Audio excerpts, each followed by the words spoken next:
You won't believe what happened when my wife tried to steal 70% of my fortune, because the moment I stepped into that courtroom with nothing more than a 2-page document, I knew everything was about to change.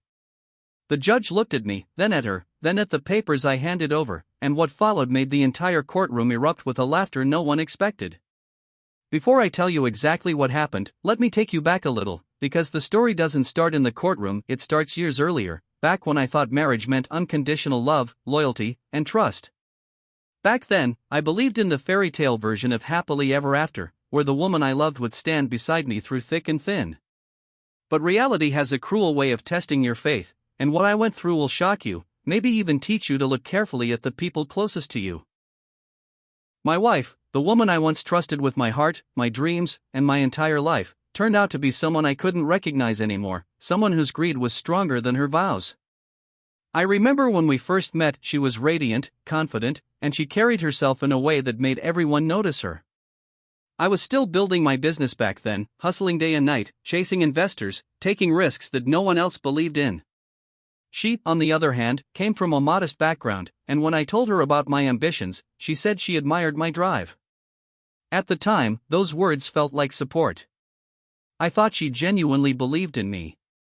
But little did I know, she was also calculating, studying the potential of my future wealth, and already planting the seeds of a plan that would one day explode in the ugliest way possible.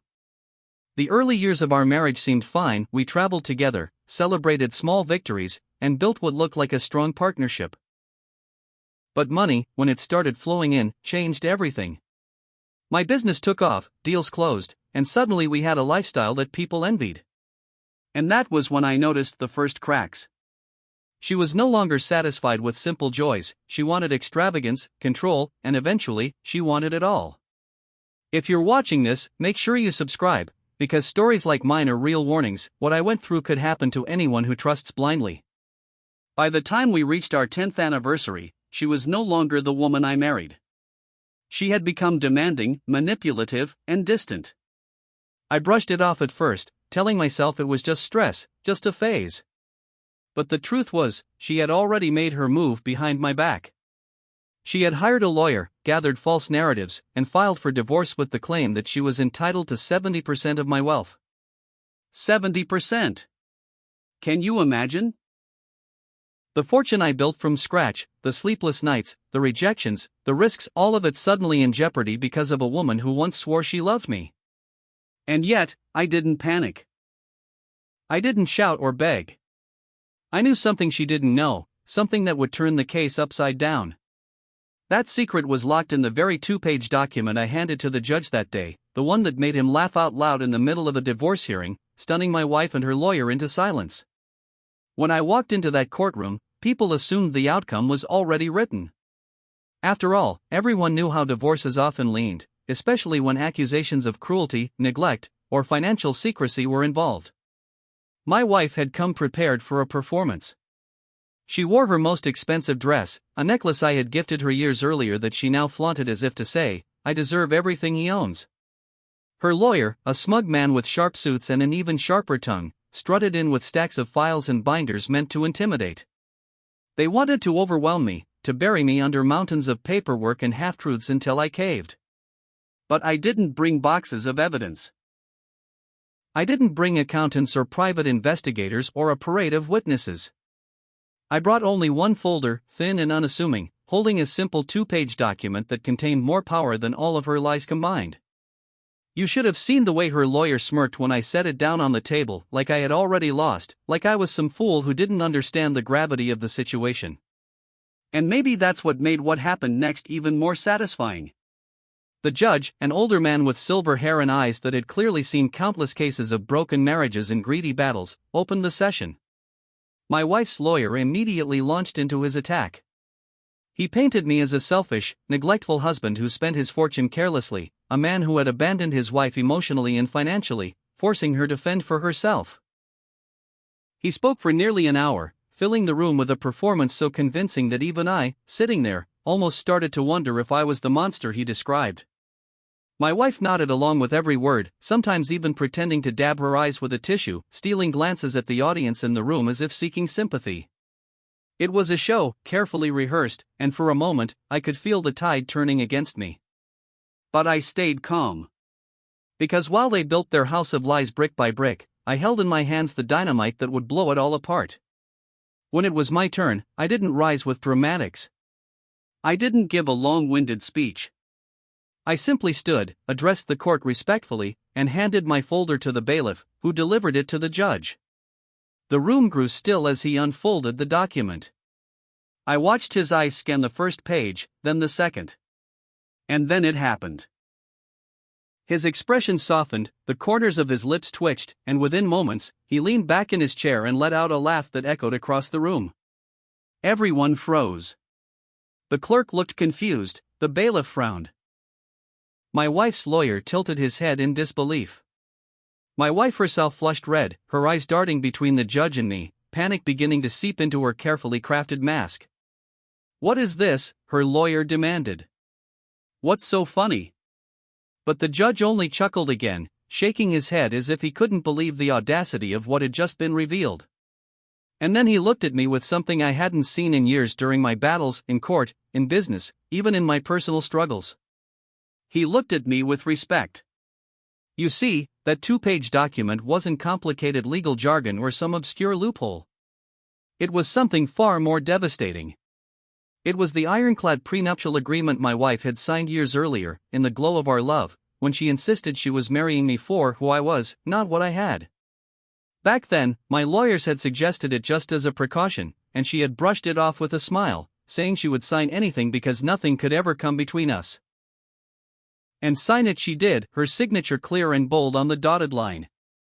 That prenup stated, in no uncertain terms, that in the event of a divorce, she would walk away only with what she brought into the marriage, plus a modest settlement we both had agreed was fair at the time.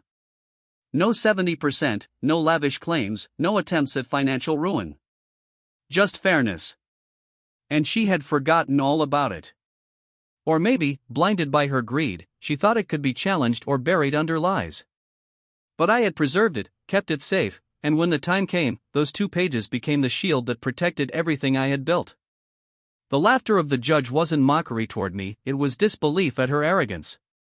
She had strutted into court demanding the impossible, unaware that the very foundation of her claim had been destroyed by her own past choices. My wife's face turned pale. Her lawyer stammered, trying to argue that the prenup was outdated, irrelevant, maybe even unfair. But the judge silenced him with a wave of his hand. "This agreement is clear, binding, and enforceable," he said firmly. "This case is over before it even began." The gasp that spread through the courtroom was almost theatrical. My wife dropped her tissue, her eyes wide and glassy, her hands trembling as if she could physically will the prenup away. But it was too late. The trap she had set for me had snapped shut around her instead. And for the first time in years, I allowed myself a smile. Not one of gloating, not one of cruelty, but of relief, because justice, real justice, had been served. The next day in court was unlike anything I had ever experienced in my entire life, and I could feel the collective energy in that large, wood-paneled courtroom shifting even before the hearing officially began. My wife arrived, perfectly dressed, her lawyers circling around her like bodyguards, armed with heavy binders, thick case files, and the kind of smug confidence that made them believe they had already won. They sat down at their table, whispering, smirking, their eyes darting toward me like I was some sort of prey waiting for the trap to spring shut. I, on the other hand, walked in calmly, wearing nothing flashy, holding only a thin envelope with a 2-page document folded neatly inside. I could almost feel the weight of people's stares on me, everyone wondering how someone accused of hiding assets, allegedly manipulating wealth, and facing a lawsuit for 70% of his entire fortune could look so calm, so composed, so strangely at peace. And that was the hook I wanted them to notice. I wasn't rattled, I wasn't broken, and I wasn't worried, because I knew the truth was on my side, and soon the world, and more importantly, the judge, would know it too. When the session began, my wife's lawyers launched into their attack with the kind of theatrical energy you usually see in movies, waving around documents, presenting timelines, suggesting stories of betrayal and greed, all carefully designed to make me look like a man who had built his fortune through manipulation and who now deserved to be stripped of it as punishment. They painted my wife as a fragile woman, dependent on me, deserving of not just half but more, 70%, because of all the supposed emotional sacrifices she had made in our marriage. And while their words filled the air with heavy accusations, I stayed silent, my hands resting calmly on the table, watching as even some of the spectators seemed convinced by the performance. The judge, however, didn't show much reaction, just nodding, taking notes, occasionally raising an eyebrow as if waiting for something. And I knew that moment would come soon, because once the storm of accusations finished, I would have my chance to stand. Finally, the judge turned to me. "Do you have anything to present?" His voice was neutral but carried authority that instantly silenced the whispers around the room. Slowly, I rose from my chair, reached into the envelope, and pulled out that 2-page document. No long binders. No heavy boxes of files. Just 2 simple sheets of paper. I could see the confusion on my wife's face immediately, her eyebrows furrowing, her lips tightening, her body stiffening in her chair as if she couldn't quite understand how all her team's preparation was about to be challenged by something so small, so thin, so seemingly insignificant. I handed the document to the bailiff, who then placed it on the judge's desk. The room was so quiet that the sound of the pages being set down seemed almost thunderous. The judge adjusted his glasses, leaned forward, and began to read.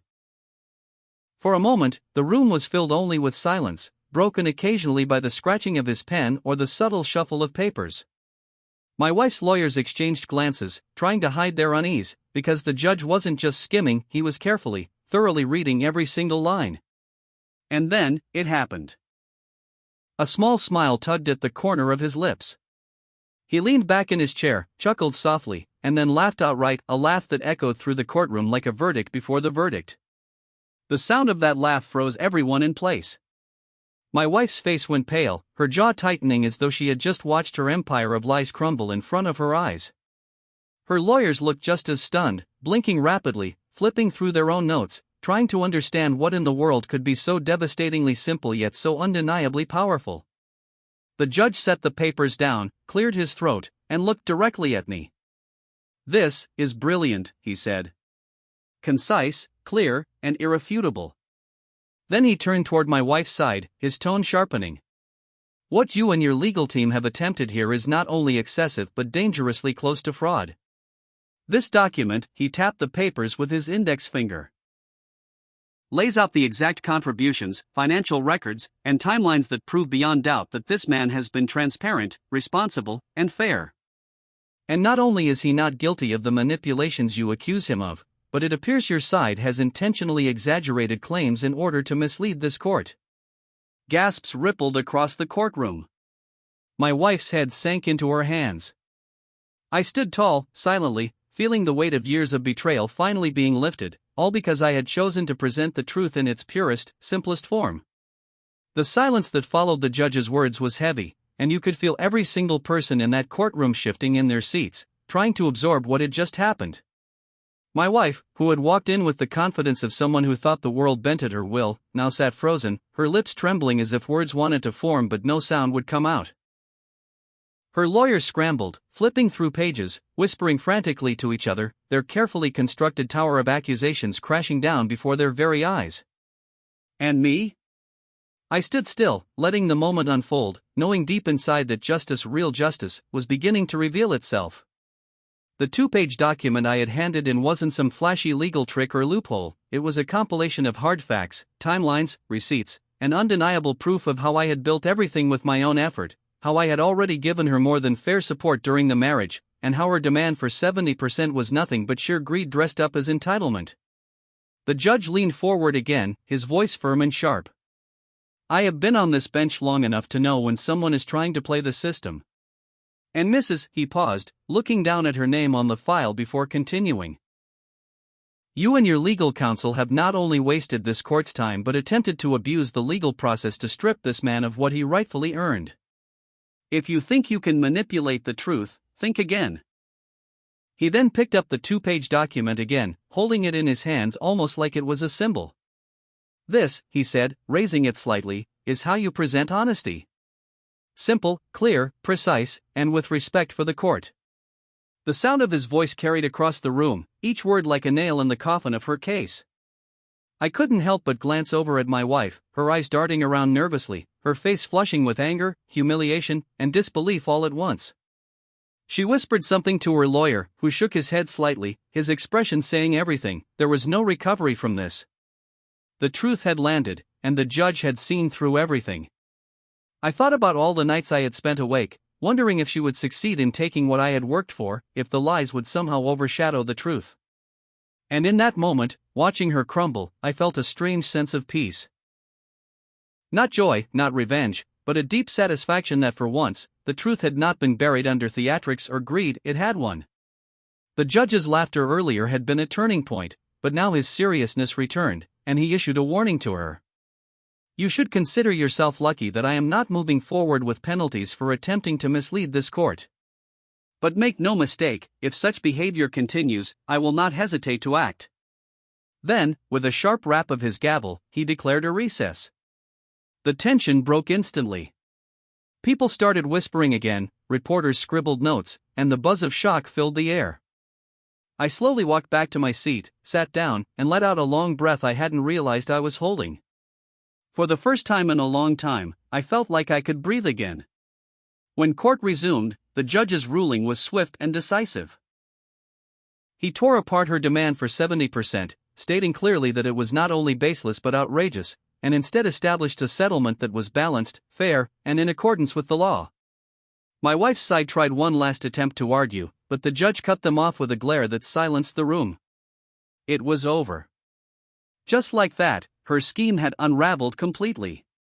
As the gavel struck one final time, officially closing the case, I felt an overwhelming wave of relief, the kind that makes your shoulders drop and your heart beat lighter. Walking out of that courtroom, I didn't just feel victorious, I felt vindicated. The lies had lost. The truth had laughed louder than any scheme. And the 2-page document that the judge had called brilliant had become the symbol of my survival. Outside the courthouse, reporters swarmed, microphones thrust toward me, questions flying from every direction.